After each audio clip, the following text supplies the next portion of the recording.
இன்னைக்கு சங்கீமா சமையல்ல ஒரு 10 நிமிஷத்துல சிம்பிளா கோவக்காய் பொரியல் எப்படி செய்யலாம்னு பார்க்கலாம் வாங்க.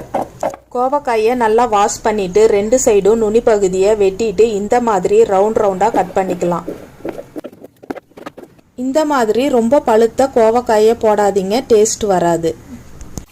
கடாயில தேவையான அளவு எண்ணெய் விட்டுட்டு எண்ணெய் காஞ்சதும் கடுகு போட்டு கடுகு பொரிஞ்சதும் உளுந்தம்பருப்பு 1 டீஸ்பூன், நறுக்கி வச்ச 10 சின்ன வெங்காயம், 4 பல் பூண்டு, ஒரு கைப்பிடி கருவேப்பிலை போட்டு நல்லா வணக்கிட்டு கோவக்காயை சேர்த்துக்கலாம்.